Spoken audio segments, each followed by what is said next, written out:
ความรักจริงจากหัวใจที่ผมมอบให้คุณนั้นถ้าคุณไม่ต้องการผมก็เลยขอเถอะครับขอความรัก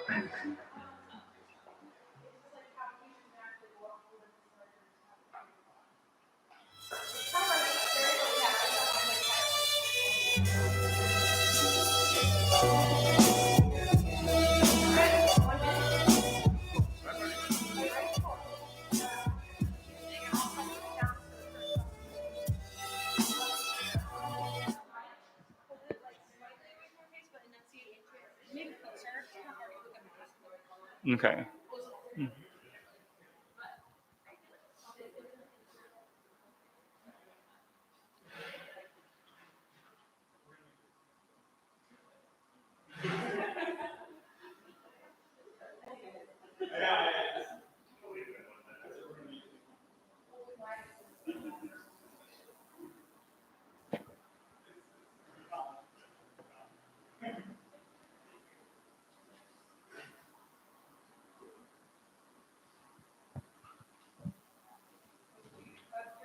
Oh, okay. Yeah. Hi, everyone.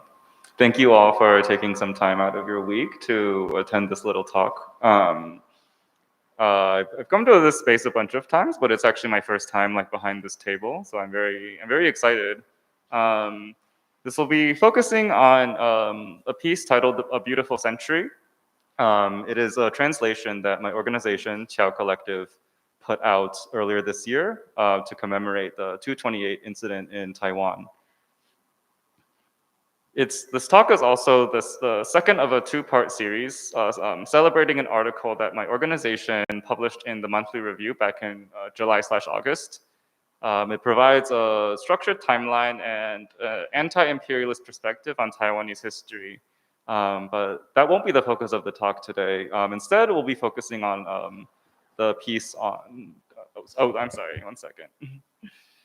It'll be focusing on the piece titled "A Beautiful Century." It's available on our website to read right now. For these three resources that I put up on the screen, I've also attached QR codes, so you can scan a QR code if you want to access any of these. But the focus of my talk will be introducing and also contextualizing a little bit this translation and also the period of martial law in Taiwan and um, a violent incident that started it all. This piece cannot be possible without the original author. I am merely the translator. The author of this piece, named Lan Bozhou, is a Taiwanese author born in the middle of martial law in Taiwan in 1960. He published this piece when he was just 27 years old in 1987. It was his first. He was a budding journalist. He was kind of starting his career out, and this piece was actually the inspiration for him to really pivot his own life's work. He has since dedicated his life to improving relations and communications between Taiwan and mainland China, particularly from a left-wing lens, particularly from like a Marxist lens. This piece was published in 1987 in a left-leaning magazine. I'll get a little bit more detailed soon, but just keep that in mind that both this talk, both the translation of this piece and also some of the added details I'll be going into in this talk would not be possible without his very important efforts. And so the pivotal point of this piece and the pivotal point, a very pivotal point in Taiwanese history is an incident known as the 228 incident. And this occurred in February of 1947. I see that, I don't know if the text is too small, but I've attached a little timeline on the bottom of my talk to maybe situate you all. It starts in 1895 with the concession of Taiwan from China to Japan, ending at the present day. So the pivotal point in this period of history would be the 228 incident, where on February 27th, 1947, there was a illegal cigarette vendor, a woman selling loose cigarettes, subverting the local tobacco monopoly. She was questioned by authorities, and later they inflicted like very serious physical violence on her. They confiscated her stand and beat her up essentially. The following day, there were a series of marches throughout the island, including some incidents of violent unrest. Now, a year prior to this, or a little over a year prior to this, Japan had surrendered in World War II and handed back several territories back to their original owners. This included the restoration of sovereignty of Taiwan from Japan to China. At that time, China was ruled by a regime known as the Republic of China.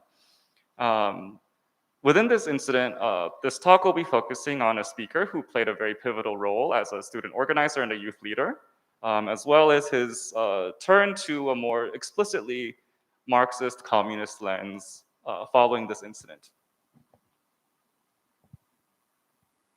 And so this piece was published in 1987 in a left-leaning magazine in Taiwan known as Renjian.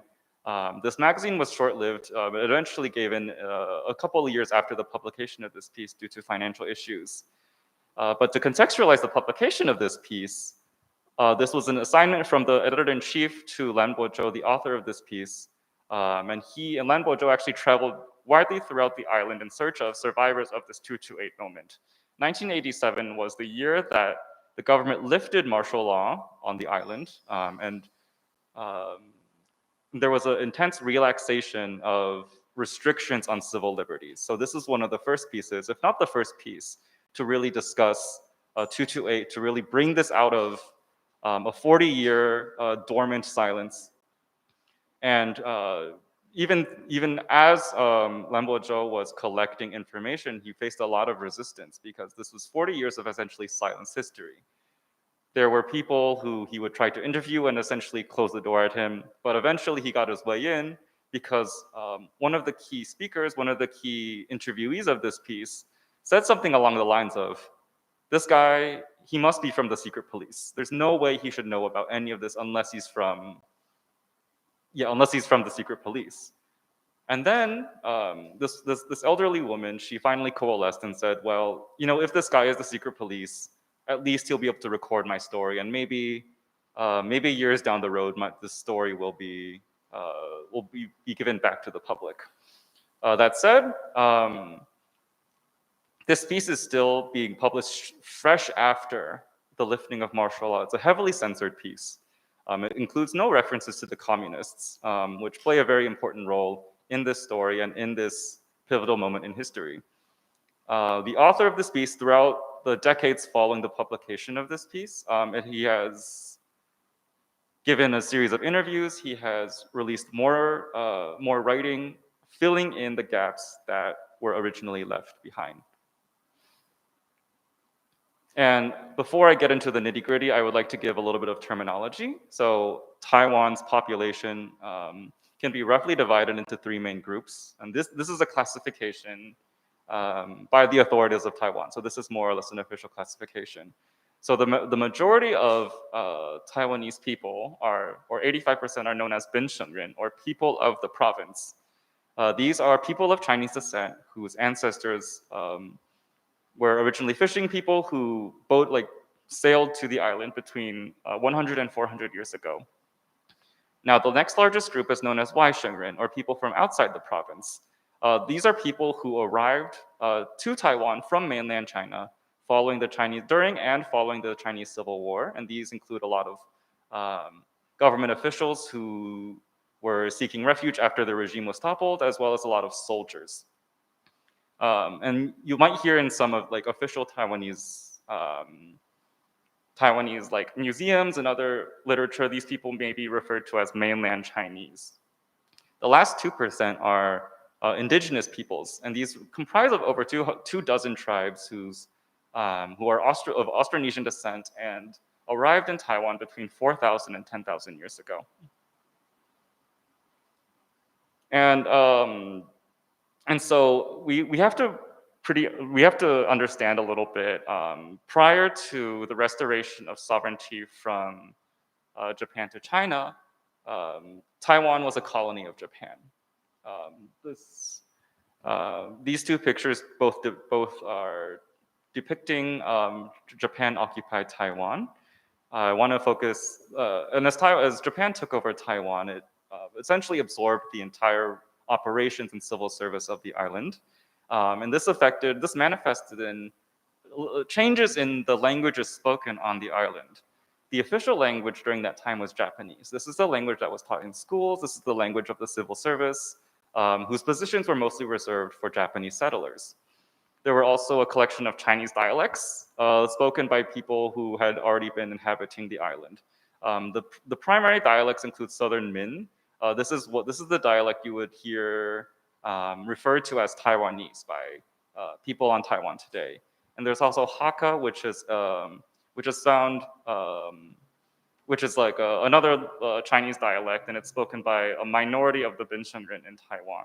And in addition to these two, there are dozens of indigenous languages. On the right-hand side of this slide, you'll see an image of a school.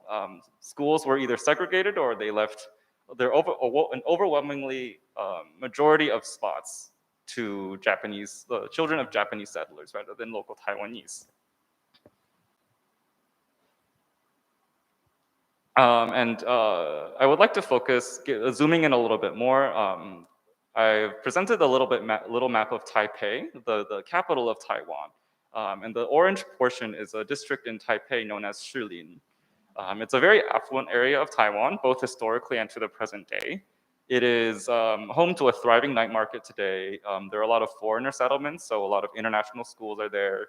It is also formerly the site of an important American base on Taiwan before it before it left the island. And in general, it's a very rich area of Taipei. On the left-hand side, there's also, interestingly enough, a little monument. And what does this monument honor? Well, the monument honors the death of 6 Japanese teachers in Taiwan. They arrived in 1895 and were met with local armed resistance and were eventually killed. Now, this does not commemorate the resistance of the local Taiwanese to the Japanese. Rather, it memorializes the death of these teachers. So interestingly enough, this monument itself is still standing to this day. But the leader of this armed resistance was actually the paternal grandfather of our main character of this piece, Guo Xiutong, and who I will introduce very shortly. And so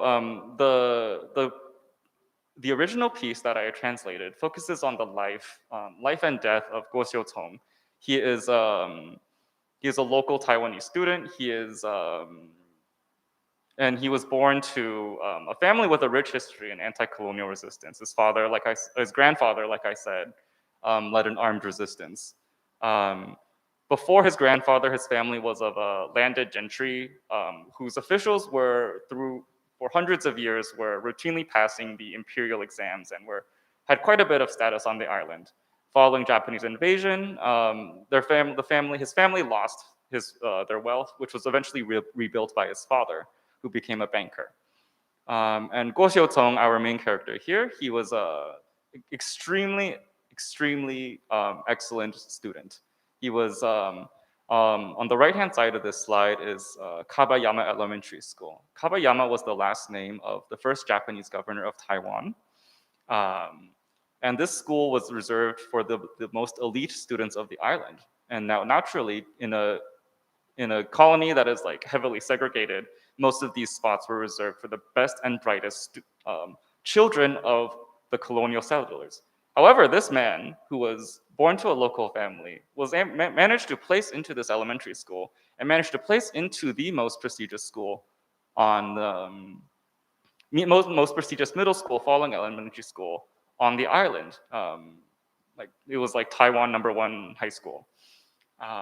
So you can see this was a man who was really the cream of the crop. He was really a model colonial subject. He was someone who was able to receive, despite his local background, he was able to receive a really prestigious education in Taiwan. He was like I said, a really model colonial subject. And so why exactly would a colonial subject really eventually become, how could he develop anti-colonial sentiments? Well, this is a family photo of Guo Xiutong in the back in a very oppressed Japanese uniform, and his grandmother is in the center, the old woman in the center. She is the one who really passed on a lot of stories of this man's grandfather down to him and to the rest of his family. And part of his turn to anti-Japanese resistance was really inspired by the acts of his grandfather. And so this was something, kind of despite his really elite education, that really persisted within this man since his youth. And so how he really, this crystallization of anti-Japanese activity actually happened a little bit by happenstance. So in the 1930s, Imperial Japan was preparing to expand its empire.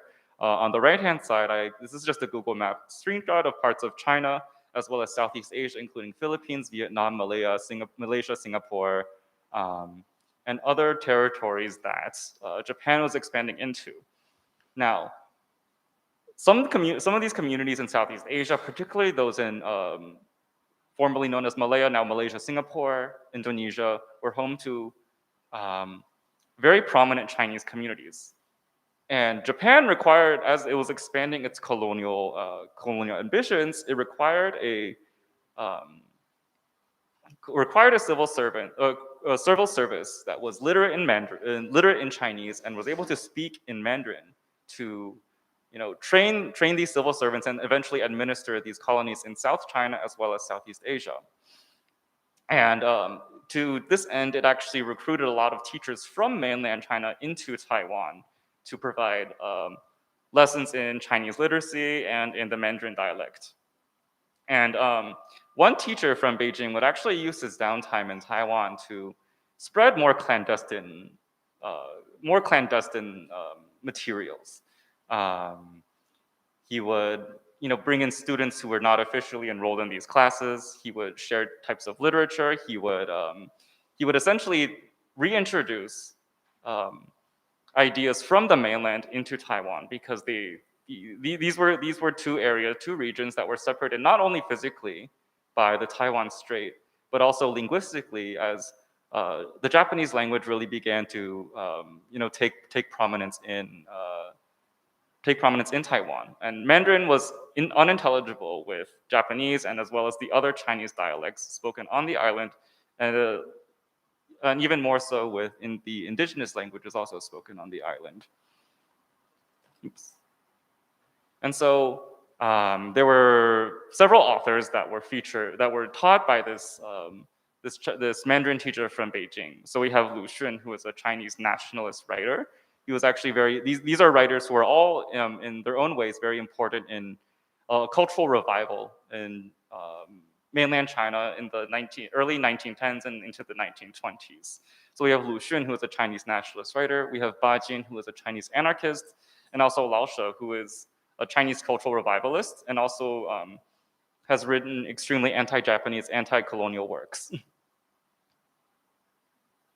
And so Guo Xiutong, our main character of this story, he decides to spend some summers in mainland China, where he was further developing his national consciousness. As he finished high school, he was actually preparing to go from Taiwan into Tokyo, so into the heart of the Japanese Empire, to study engineering. Why study engineering? Well, he harbored these ideas to return to the mainland one day and rebuild his country after after it had been suffering for over 100 years of foreign domination and internal strife. Now, this plan was eventually stopped by his father. His father said, "You cannot get a job with engineering. This is an unrealistic idea." His father went in person, went himself to Japan to bring his son back to Taiwan and forced his son to study medicine. Now, why study medicine? This is an interesting tidbit. So a lot of Taiwan's prominent politicians, even to this day, are actually physicians by training, or actually doctors by training. In colonial Taiwan society, medicine was one of the few paths of success for a colonial subject. You were not really realistically allowed to study humanities or law because the Japanese regime was deathly afraid of the development of subversive ideas among the colonial people. You could not study engineering because these jobs were reserved for Japanese. So really, the way to success, the way to affluence and security was to study medicine. And so now we're heading into the early mid 1940s. On the left-hand side here, we have a depiction of the Cairo Declaration. This is a declaration that really spelled out the return of Taiwan from Imperial Japan back to China. When the news of the Cairo Declaration reached Taiwan, Guo and his other students began to organize.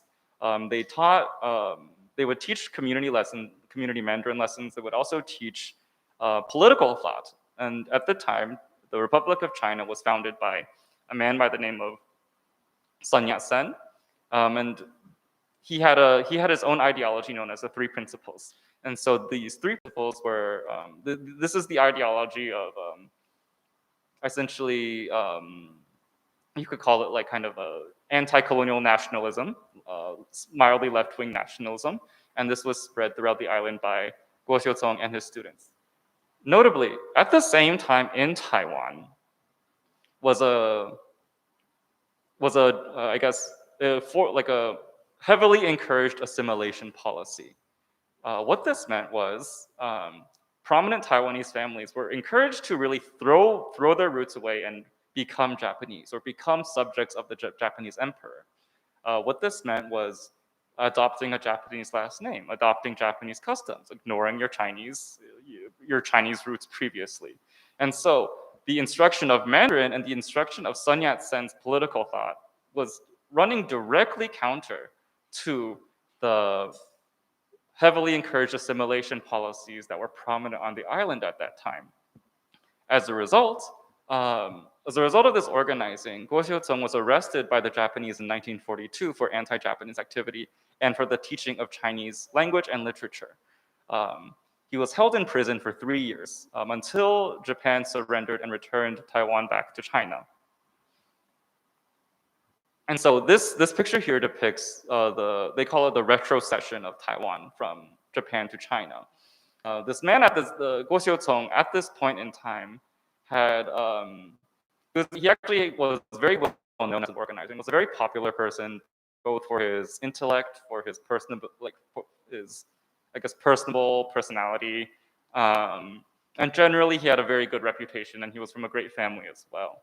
And so the Chinese officials actually went in person to the Japanese prison to release this man personally. They wanted to recruit him to organize on behalf of the government to participate in, I guess, the de-Japanization throughout the island, teaching Mandarin, giving radio programs, and teaching the national anthem, so on and so forth. He did, to this end, Guo Xiuzong did participate in some of this work. He hosted radio programs teaching Mandarin and teaching how to sing in Mandarin, specifically the national anthem. But in the end, he was originally studying medicine, and his studies were interrupted by his arrest. And his real goal at the time was to return to school and finish his degree. So he left prison, he finished his medical degree, and he started working at the Ministry of Health. He was doing a lot of preventative work, a lot of public health work. This picture here is, you can see him, he's on the very right-hand side doing this kind of lean here. He was doing health and hygiene promotion, and here, specifically, he was helping tackle a cholera epidemic. Cholera in 1946, there was an outbreak coming from a ship that arrived from mainland China into Taiwan. And in response, the Ministry of Health sent a lot of doctors out to essentially tackle this waterborne disease and give a lot of basic hygiene education. Now, at the same time, Guo Xiuzong was actually growing very dissatisfied with governance in Taiwan. So during the Chinese Civil War, it was the communists fighting the nationalists. And the nationalists were actually quite well known in China for being extremely corrupt. They were very corrupt. They were a bourgeois right-wing party at this time, and they brought that level of governance to Taiwan. So a lot of the people who were Taiwanese people who were originally very excited to throw away a life as a colonial subjects were actually extremely dissatisfied with the right-wing government that had assumed control of the island. And so Guo Xiuzong was not an exception to this rule. He actually published a series of op-eds criticizing the regime, and being fairly idealistic, he actually had a lot of hopes of democratic reform on the island. As he was doing this activity, there was his family was really not a fan of this. They didn't want him to be politically involved, but in response, I would like to read a quote from him. He said once to his father, there are 3 types of doctors. The first stops at treating illness. The second not only treats the illness, but finds the root cause. The third is like Dr. Sun Yat-sen, the founder of the Republic of China. He serves the people's illness, the country's illness. He's a doctor who saves our country. This is the kind of doctor that I want to be. And so this is the kind of man that was a fresh medical graduate and making his way around the island, building up a lot of really close connections with patients that he was serving. And so a little over a year after China resumed governance of Taiwan, the 228 incident broke out. this is a repeat of a slide I showed before, but I want to give some added detail. So Guo Xiuzong, he was actually through his medical practice and through his public health practice, he built up a really, really impressive network as a traveling physician. He often spent times in like deep in the mountains with indigenous tribes, teaching them Mandarin Chinese, teaching them basic hygiene practices. So he built up a lot of connections. During student meetings, following this violent unrest, he actually assumed a leadership role. He was a key leader, particularly among students. He would cover up his face to keep anonymous and divide organizing tasks, and he would provide a lot of ideological steering for the students.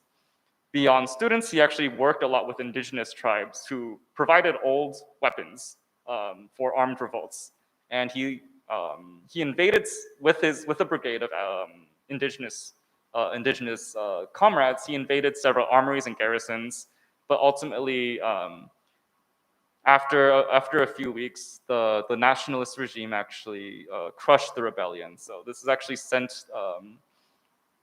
So despite this armed resistance, it ended up in essentially failure, and the nationalists had momentarily they had won. And that said, this sent Guo Xiuzong into a really deep depression. He was really jaded. He was really disappointed, and he actually kind of just stuck his head down and just continued to work as a doctor.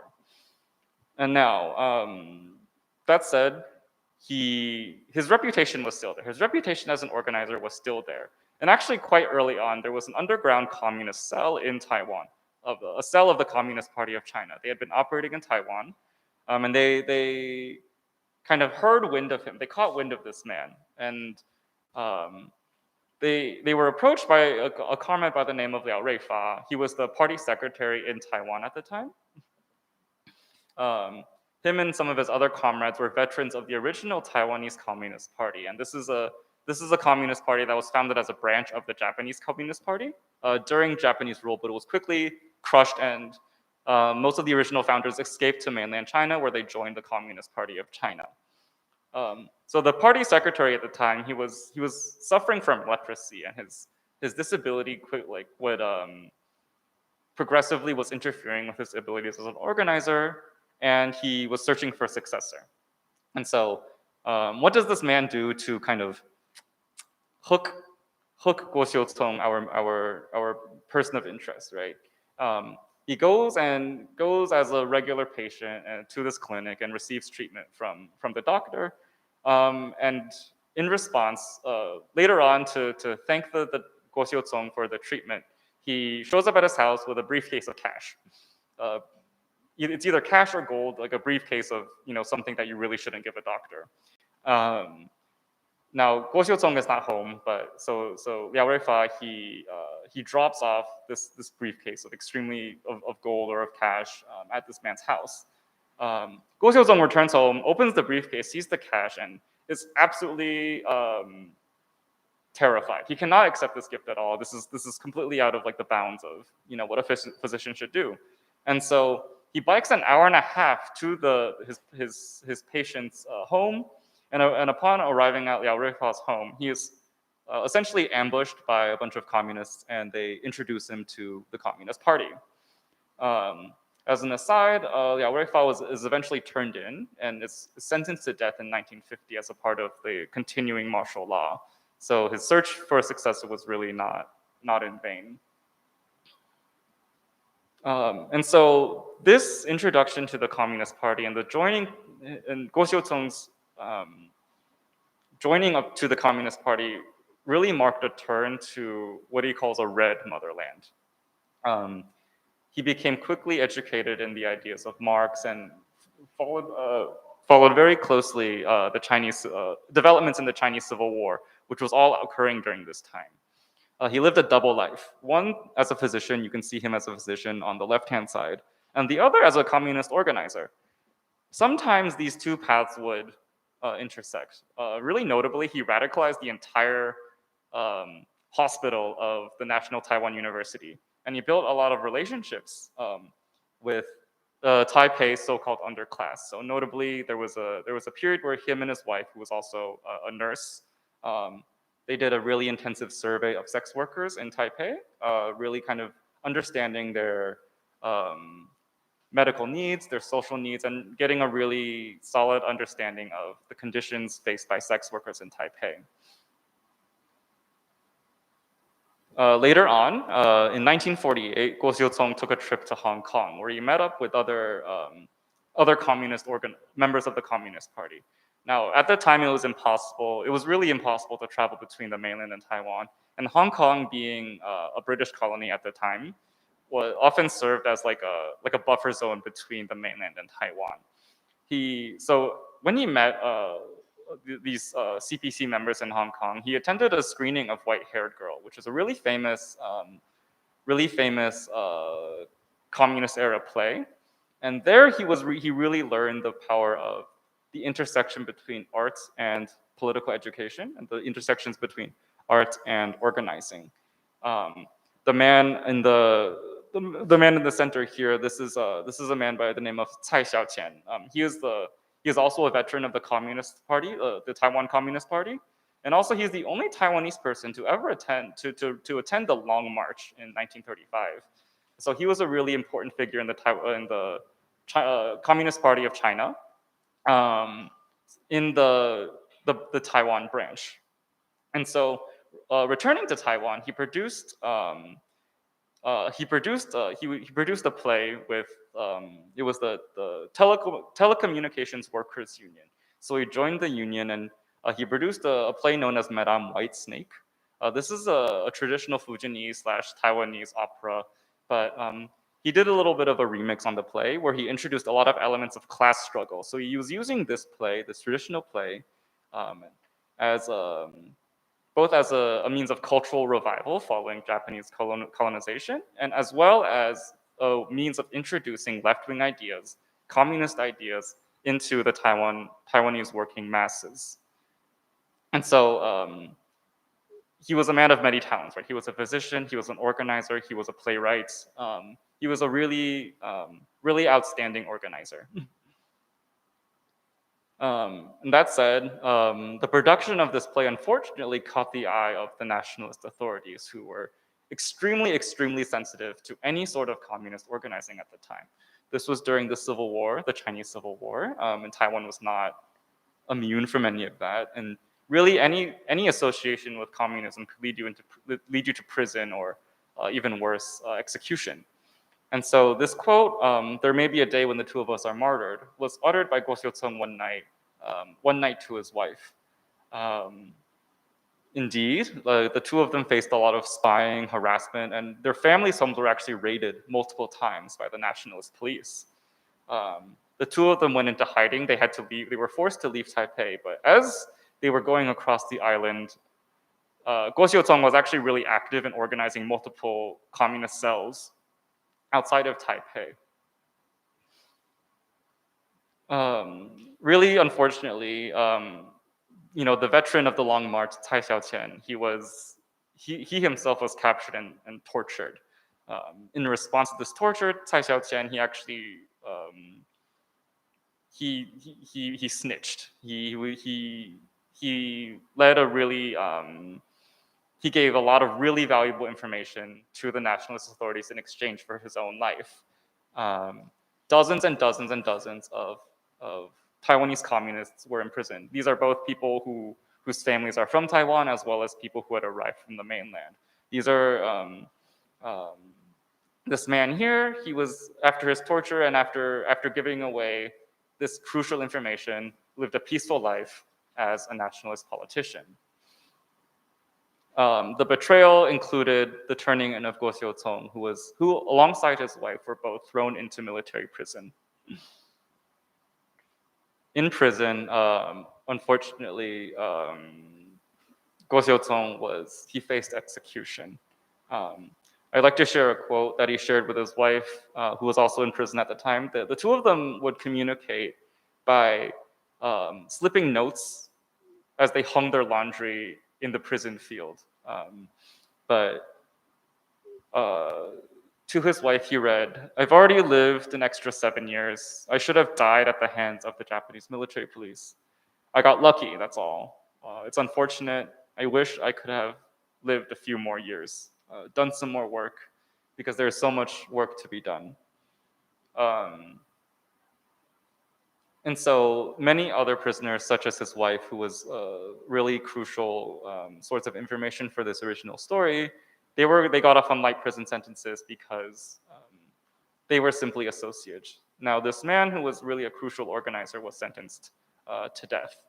Um, and this is and his wife, shortly before his execution, one of the last things she said to him was, it's my life goal to really pass down your story, to really keep your story alive. I know I'm gonna write it down, and I'm gonna call it A Beautiful Century, which was the eventual name of this piece, which came out 40 years later. It's a story of a brave young Taiwanese communist. For the better part of his life, despite his colonial education, he fought for himself, he fought for his family, and he fought for his fellow Chinese people. Later on, he was executed in 1950, which is the same year that the US 7th Fleet entered the Taiwan Strait as they began to join the Korean War. At this point, Taiwan was essentially cut off from the mainland even further, this time physically by a naval fleet. And as the US entered the Korean War, the communist resistance in Taiwan, over a period of 40 years of martial law, was essentially murdered. Right? This resistance died and has since never come back. And so, what happens after the execution? These are signs in Chinese that would be typically seen during the martial law period in Taiwan. Following between 1947 and 1987, there was a really strict period of martial law, and there was an island-wide ban on Marxist readings and literature. The only people that had even remotely have any access to left-wing writing were the Anti-Communist Propaganda Literature Bureau, as well as economists whose job it was to essentially try to bullshit like the counter arguments to Marxist economics. There was a systematic crackdown on left-leaning groups. This included any sort of spontaneous political parties, student groups, any sort of magazines. Even if they were not explicitly communist, there was an intense ideological crackdown on this left-leaning thought. The original founder of the magazine, which this piece was originally published in, he called Taiwan a society with its left eye ripped out. It was a society with no real left-wing resistance no real left-wing resistance, and these posters would describe, for instance, on the left it says report, you have to report these bandits, report the bandit spies. We all have, like, everyone shares this responsibility. Essentially, like, the way that the author of this piece described the situation was in any sort of classroom, any empty space on the walls was filled with anti-communist posters. And so the real target of martial law during this time was communism, was any sort of like left-wing politics. And so, martial law ended in 1987. This was nearly 40 years ago. And 228, the beginning of this people's uprising, is actually remembered as a very pivotal event in Taiwanese history. But I want to like discuss a little bit on how exactly this event is remembered. So I grabbed two pieces here. The top is from a kind of a mainstream news article, and the bottom is from like a think tank, like a Washington type of think tank piece. So if I pulled out a quote from the top, and I'm just going to read point out a couple of words. There's like transitional justice. There's reviewing the injustices committed, and really a remembrance of this era as very authoritarian. Similarly, in the think tank piece, they use a lot of very similar language. Authoritarian governments, like arbitrary and oppressive ways. You have to remember this kind of spontaneous protest movement. Really, I read this as really the language of liberalism. the liberal I guess like the false dichotomy of kind of freedom and authoritarianism. There is zero mention of what the actual political character of these protests were. There is zero mention of what the political character of the martial law really was. All it is remembered as, is a crackdown on civil liberties. And so a comrade of mine put it really well when he said, well, these martyrs like Guo Xiucong, like Liao Ruifa, they died a death in 1950, and yet over the next decades, including up until this day, their memory has died once again. And we can kind of see, like, martial law is over, and indeed there's a bit of life in Taiwan is actually the standards of living are actually quite high, but we can see ideologically there are really ongoing consequences of that 40-year period of anti-communism, those 40 years of really kind of right-wing governance that affect the island and affect the kind of the ideological profile of the people on the island really strongly. Oops, sorry, 1 second. So there's also a park in central Taipei known as 228 Peace Park. From the official translation of the inscription, I'd like to pull out one quote. This is officially, like, this is the official inscription, the official translation of the inscription. I'd like to pull out a quote that reads, "Mistrust between Taiwanese and mainlanders and the argument on whether Taiwan should declare independence or be reunited with China have become hot issues with potentially worrisome implications." Now, everything that I had just shared with you, it has nothing to do with the question of Taiwanese independence. The main enemy of the martial law period was not Taiwanese independence versus Chinese rule. It was an ideological class struggle between the communist organizers and the bourgeois interests that fueled the nationalists. And now this event is really being remembered as a China versus Taiwan issue. And I personally, this is my own opinion at this point, I would really want to disagree with this. Yet this is the mainstream historiography that permeates throughout Taiwan today. This ever-present association of China as this kind of maybe not necessarily like a communist boogeyman now, but now it's like an authoritarian Chinese boogeyman. And like I said before, this is really a legacy of a martial law period where the contradiction of kind of fighting the communists has kind of transformed into a modern day version where we're fighting the Chinese instead. And I would also like to share how exactly is this event remembered in mainland China. On the left-hand side is the front page of the People's Daily reporting on the event less than a month after it happened. A quote that I'd like to share is, "Your fight is our fight, your victory is our victory." Remember, this was all during the Chinese Civil War as well. "Your people and the soldiers of the liberated zone must use our own struggle to support yours." This is from not the People's Daily, from the Liberation Daily.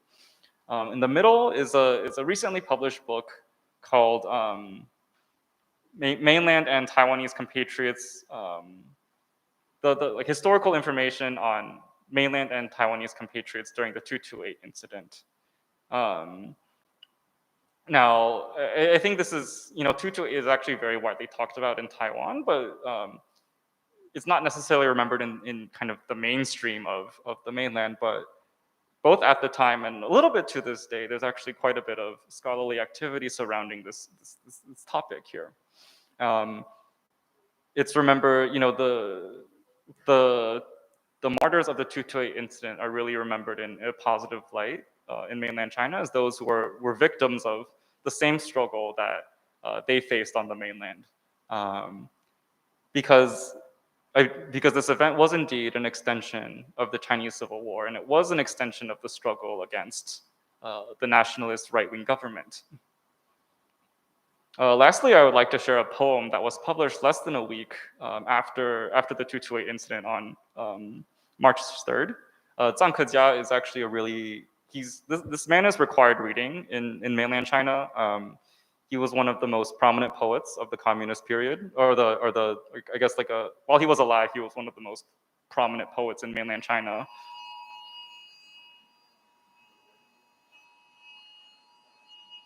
Oh, sorry.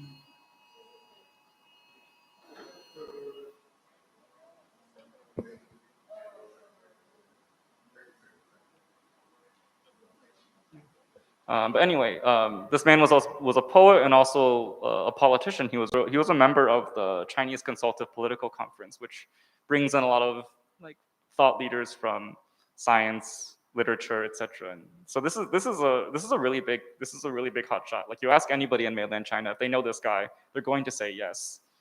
But anyway, less than a week after the 228 incident, he publishes a poem commemorating the martyrs of the 228 incident. I'd like to read it out loud if people don't mind. This is a really loose translation. I'm not a poet myself, but I found it very moving. So I'd like to give it my best shot. 50 years of darkness at daybreak. 50 years of shame, washed away by a single tear.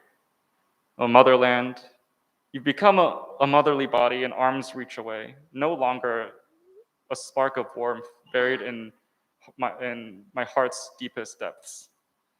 500 days, not even 500 days have passed. Motherland, oh motherland, you forced us to trade our love for you, for weapons and our blood.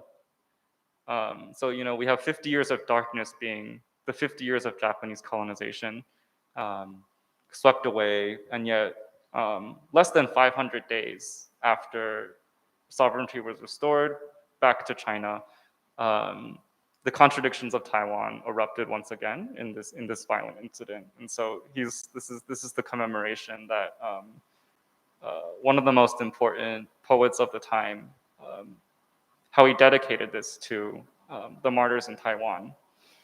With that, I'd like to thank all of you. Thank you for listening. It's been very fun.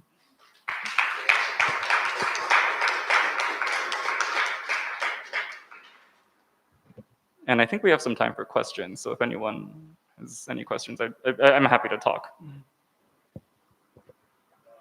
So before the cave thing happened in Taiwan, I guess like long ago, there's a ton of people that was who live in Taiwan for 9 days. Sorry. There's a whole nationalist movement who's Taiwan right? Yes. And that's a ton of people relatives who live in Taiwan for 9 days. Like, what was that interaction like? So the question was about the interactions between those who moved to Taiwan during the Civil War and those who were living there at the time. It was a little bit like, I would say it was actually quite tense. There was a lot of emphasis on like speaking Mandarin Chinese rather than speaking the local dialect, which was spoken by the majority. A lot of civil service positions were essentially maintained by those who had them in the mainland and kind of went over to Taiwan. So there were indeed some contradictions, and this is actually a contradiction that is really highlighted by kind of the contemporary Taiwanese narrative, the contradiction between the locals and the people who are coming in. That said, I didn't include it in my presentation here, but there were, among the communist resistance, there were both people from the mainland as well as local Taiwanese. Let's see if I can pull this up actually. This is like illegible, but this on the right hand side over here is a record of detainees, the communist detainees. There's a mixture of those from Taiwan and also those from the mainland here. So the communist resistance was well populated by people from both of those groups. During the peak of violent unrest, Guo Xiucong actually in leading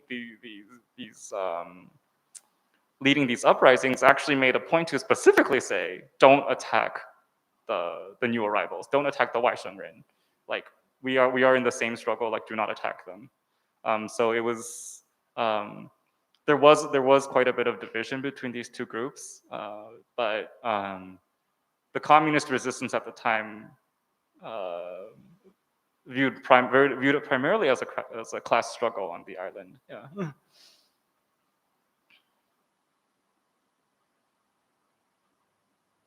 Yeah. Any other questions?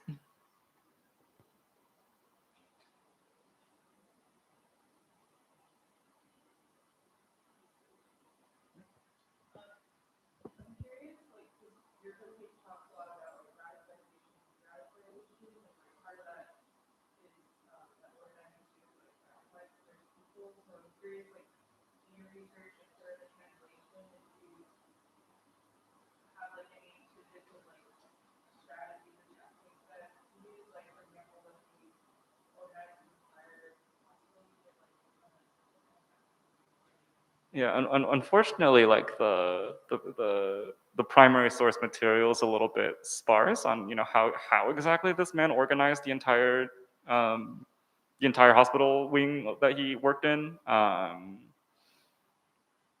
That said, I think that kind of my interpretation at the time was it was very obvious and very well known that nationalist governance on the island was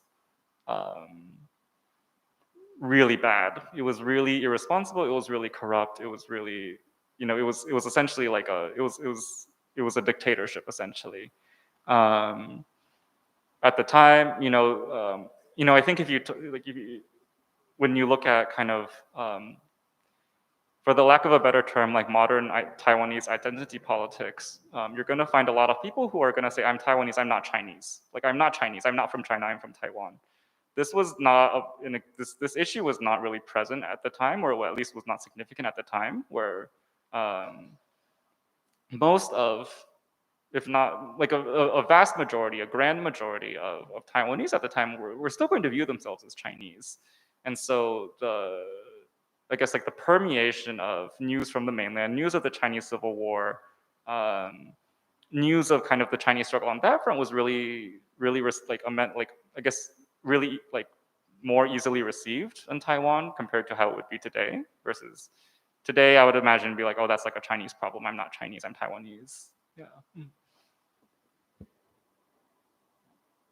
have a question in the chat. Someone, Iris is asking, can you elaborate on the misconceptions of modern day narratives of China versus Taiwan? Right. So let's see. So there were 40 years of martial law in Taiwan between 1947 and 1987. During this time, the mainland China, specifically the communists, were enemy number one. Later on, as martial law relaxed and civil liberties in Taiwan began to expand, we had the emergence of the current ruling party of Taiwan, known as the Democratic Progressive Party. Their main line is that Taiwan, we were colonized by many people in the past. Hundreds of years ago, we were colonized by the Dutch, and then by Spain, and then by Japan, and now we're colonized by China. Now, enemy number one is not the communists necessarily; it's Chinese, and it's the notion that we are Chinese is a really colonial thought. We are actually Taiwanese. This is our island. In Taiwanese schools, there's a movement known as 去中国化, which is the kind of de-Sinicization, where they really reduce the amount of Chinese history taught in schools. They reduce the amount of Chinese I guess like Chinese language taught in schools, and there's a kind of a localist promotion of a Southern Min as a spoken language, and so you're going to tend to hear like Taiwanese people saying like, oh, like that's like a Chinese thing, like I'm not Chinese. Can you repeat the rest of the question? It was just misconceptions of modern day narratives between the two. Right. Which I'm guessing is like a pre-Taiwan. Yeah, I think this is kind of like after the martial law was the emergence of a really prominent Taiwanese independence movement, and that's the current ruling party of Taiwan to this day. While you're not going to hear like Fan Gong Dalu, you're not going to hear like let's attack and return the mainland to the Republic of China. you still have a lot of those Red Scare politics, but rather than being, oh, like the communist boogeyman, it's more of the Chinese boogeyman. You have like Kang Zhong Bao Tai, which is like resist China, protect Taiwan. And so, and I think this misconception was, I alluded to this earlier in my presentation, where the real enemy of the martial law period was the communists. Whether or not you're like a bin Shengren, whether or not you're like a local person, whether or not your family came here in the 40s, if you're a communist, you're the enemy. That's really not, that's not really touched upon in modern Taiwanese narratives. That explicit ideological focus is not really touched upon. Rather, it's more an emphasis on, oh, at the time, it was an authoritarian period. It was really strict. You couldn't really, like, you couldn't say the wrong thing. But what exactly was the wrong thing is not really talked about. I hope that answers this question. So you did want to specify a little bit, maybe about how Guo Xiaozong's views challenge them, if that makes it more specific. So, okay, right. So this is, Guo Xiuzong is a person who, he grew up under Japanese colonial rule, and his form of resistance was really a turn back to his Chinese roots. He in the piece, there's a lot of really explicit, mention of like, us, the Chinese people. I want to return to the mainland to rebuild our country. And this is, and he was teaching, the thought of like Sun Yat-sen, who was really the founder of the modern day Chinese nationalist movement. These kind of thoughts, as well as his turn to, not to mention his like turn to like literal Marxism and the fact that he joined the Communist Party, that is essentially like, you tell somebody that in like Taiwan, like you say you want to be like a political radical, go to China and join the Communist Party. That's going to be laughed at. That's going to be nonsensical. Yeah. Any other questions? So following the end of the building of election Taiwan, were there any modern day communist movements that were aligned for that election period since then to now, or any more visible movements Taiwan from them? The short answer is no. The long answer is, there's actually quite a few like very, very small political parties. So just as like a very brief primer, there are two main political parties in Taiwan right now: the Democratic Progressive Party, which is the pro-independence party, and it's called the Kuomintang, or the KMT, or the Chinese nationalists. Basically, the party that kind of came to Taiwan and also kind of exist until this day. So these are two, for lack of a better term, these are two really bourgeois parties whose main divergence rests on the question of Taiwanese independence. You do have kind of outsider forces, like in the most recent election, there was a candidate, Ko Wen-je, who kind of ran, I think it was like the Taiwan People's Party, on a line that was more or less like rested upon a dissatisfaction with governance of Taiwan from both the Democratic Progressive Party and the Nationalist Party. He ran on essentially that dissatisfaction and kind of the idea of kind of I guess bringing good governance back to Taiwan. This was not, there was no hint of communism. He did not explicitly outline a position on like reunification, but maintained like a status quo position. There are smaller parties, like there's like the Taiwan Labor Party, there's like the Cross-Strait Reunification Party, but these are all very small, and I don't think if they have any parliamentary seats, it's probably in like the single or low double digits. Yeah.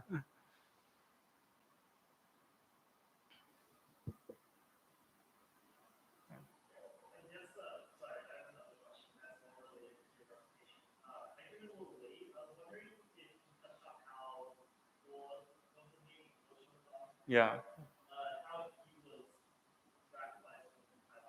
Yeah, I can maybe go back in my slides a little bit. Let's see.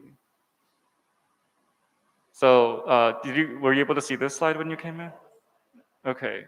So basically, so kind of in 1895, his grandfather led a violent uprising and killed and like organized like the essentially the resistance that led to the death of 6 Japanese teachers. And the deaths of these teachers are actually commemorated in this little this like monument here. Um, and so there were stories that were of this resistance that were passed down from his grandmother down to him. Um, this is like the elementary school that he went to, which was like a prestigious colonial elementary school. But that said, his family would still pass down these stories to him, kind of like you're Chinese and your grandfather did this kind of thing, and like don't forget that you're Chinese. And there was like Japan brought in a cohort of like Mandarin Chinese teachers from the mainland when they were expanding into like China and as well as other parts of Southeast Asia. So they wanted to essentially groom these Taiwanese colonial subjects to be the civil service of these colonies. There was a teacher who in his spare time would kind of go out and do a little bit more clandestine organizing, teaching Mandarin, teaching written Chinese, bringing in kind of, I guess like literature and political thought from a renaissance that occurred, like a political renaissance that occurred in China, in mainland China in like the early 20th century. So that all like contributed to this kind of early, I guess, nationalist consciousness that in Guoxiutong, yeah. I'm so sorry, I feel like I'm a little bit ignorant, so then, just out of curiosity, since they were colonized by like, you said, like the Dutch and the Japanese, what was the language, if they're teaching them Mandarin, or Mandarin, what language do they like identify with, what language do they speak? Like prior to that, or? Yeah, I guess, like if they were teaching them Chinese, what were they speaking before? I see. Okay, so I think it's really hard to. It's a bit difficult to. I think there's a couple of like subtleties, so it's a bit difficult. So I apologize for not explaining it in depth. Oh, okay, okay. So in Japan occupied Taiwan, the official language in schools and like the civil service was Japanese. Kind of the local languages of Taiwan included, they call it like Southern Min or like Taiwanese. And they also have like Hakka, which is another Chinese dialect. So the Southern Min and Hakka are both actually very like, there's more speakers of these two dialects in mainland China than there are on Taiwan, but like the Chinese people who sailed to Taiwan happen to be from areas that spoke these languages. And also like for a smaller portion of the population, dozens of indigenous languages. So these are all unintelligible with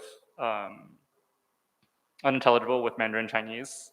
There are some overlaps in like words between written Japanese and written Chinese, but if you're not being taught, like if you can only read like if you can only read Japanese, you're not going to be able to read written Chinese. Yeah. Yeah. Do you see the possibility of undergoing leftist movement, or do you in Taiwan, or do you think that like politically it is down like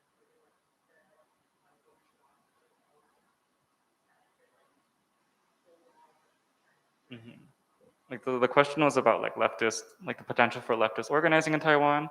So I guess like the Taiwan Labor Party, it actually maintains a really strong like position on reunification with China, with mainland China, under like a system similar to that of like China, Hong Kong, China, and Macau. The two regions are actually like quite like interlocked at this point. Like economically, like the vast majority of Taiwan's exports are actually to mainland China. There's over like 1 million Taiwanese that live and work in the mainland today, out of like 23 million people. So that's actually a pretty sizable chunk of the population. In terms of like leftist organizing on the island, I would have to say that unfortunately I'm like not as familiar with that. I would try to maybe read into like the Taiwan Labor Party and maybe other positions of like trade unions on Taiwan if you want to learn more. Yeah. Where can we find more anti-racist research on Taiwan? Good question. Let's see. So, our Taiwan reading list, and it's a combination of a reading list and a timeline. It's really comprehensive. It's available on our website, xiaocollective.com, qiaocollective.com. If you want to scan these links right now, that one links to the resource list, this links to my translation, and this links to we are abridged version of this resource list published in the monthly review. And we also are on various social networks, so we are on like Twitter and Instagram primarily at Qiao Collective, QIAO Collective, no spaces.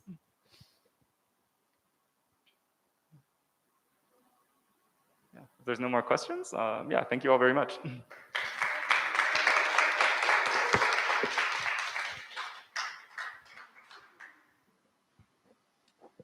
Thanks for coming, everyone. We're just gonna put away chairs and we'll just do some mingling for like half an hour or so before we close up. Thanks, everyone.